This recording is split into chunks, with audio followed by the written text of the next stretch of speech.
2025ನೇ ಸಾಲಿನಲ್ಲಿ ದ್ವಿತೀಯ P U C ಪರೀಕ್ಷೆ ನಡೀತಾ ಇದೆ. ಆಲ್ರೆಡಿ ತುಂಬ ಸಬ್ಜೆಕ್ಟ್ಗಳು ಮುಗಿದಿದೆ. ಇವತ್ತು 15/3/2025 ಇವತ್ತು ಇಂಗ್ಲೀಷ್ ಇದೆ.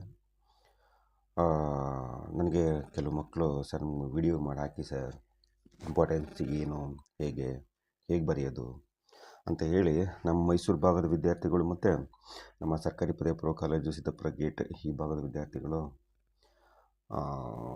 ಸ್ವಲ್ಪ ಕಿವಿ ಮಾತು, ಹೇಗೆ ಬರೀಬೇಕು, ಎಷ್ಟು ಕ್ವಶನ್ನ, ಯಾವುದೇ ಕ್ವಶನ್ನು ಬಿಡದ ಹಾಗೆ ನಾವು ಹೇಗೆ ಬರೀಬೇಕು ಅನ್ನೋದನ್ನು ನಾನು ಇಲ್ಲಿ ಹೇಳ್ತಾ ಹೋಗ್ತೀನಿ. ಸೊ ನೋಡಿ, ಪಾರ್ಟ್ ಎ ಅಂತ ಇದೆ. ಈಗ ತುಂಬ ಪ್ಯಾಟರ್ನ್ ಚೇಂಜ್ ಆಗಿದೆ ಮಕ್ಕಳೇ. ಪ್ಯಾಟರ್ನ್ ಹೇಗೆ ಚೇಂಜ್ ಆಗಿದೆ ಅಂತಂದರೆ 2 ಮಾರ್ಕ್ಸ್ ಇದೆ, 3 ಮಾರ್ಕ್ಸ್ ಇದೆ, 4 ಮಾರ್ಕ್ಸ್ ಇದೆ, ಈ ಥರ ಇದೆ. ಸೊ ಹಾಗಾಗಿ ನಿಮಗೆ ಆಪ್ಷನ್ಸ್ ಇರುತ್ತೆ. ಯಾವುದೇ ಕಾರಣಕ್ಕೂ ಭಯಪಡಬೇಕಾಗಿಲ್ಲ, ತುಂಬ ಈಸಿಯಾಗಿರುತ್ತೆ, ಬರ್ಕೊಂಡು ಹೋಗ್ಬೋದು.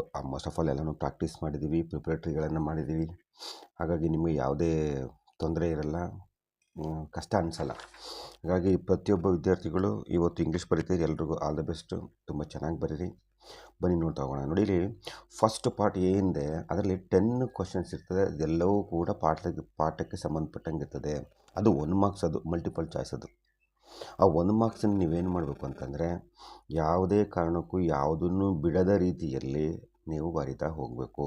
ನಿಮಗೆ ಒಂದು 5th ಕ್ವಶನ್, ಇಲ್ಲಿ 5ನೇ question, identify the right sequence of event in the story the Gardner. So ಅಂತಂತಂದರೆ ಇಲ್ಲಿ ಏನಾಗಿದೆ ಅಂತಂದರೆ, ಒಂದು ಸೀಕ್ವೆನ್ಸ್ ಕೊಟ್ಟಿರ್ತಾನೆ. ಯಾವುದೇ ಪಾಠ ಇರ್ಬೋದು, ಇಲ್ಲ ತಮ್ಮಣ್ಣ ಪಾಠ ಇರ್ಬೋದು, ಇಲ್ಲ ಈ ಗಾರ್ಡ್ನರ್ ಪಾಠ ಇರ್ಬೋದು. ಆ ಲೆಸನ್ಗಳಲ್ಲಿ ಏನಿರುತ್ತೆ ಅಂತಂದರೆ, ಆ ಸೀಕ್ವೆನ್ಸ್ ಕೊಟ್ಟಿರ್ತಾನೆ, 1st, 2nd, 3rd ಅಂತೇಳಿ.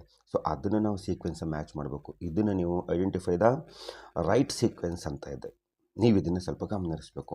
ಸೊ ಇನ್ನೆಲ್ಲವೂ ಕೂಡ ಈಸಿ ಇರುತ್ತೆ. 1 ವರ್ಡ್ ಆನ್ಸರನ್ನು ನೀವು ಪಾಠಕ್ಕೆ ಸಂಬಂಧಪಟ್ಟಂಗಿರುತ್ತೆ. ಪಾಠದಲ್ಲೇ ನೀವು ಅದನ್ನು ನೋಡ್ಕೋಬೇಕು.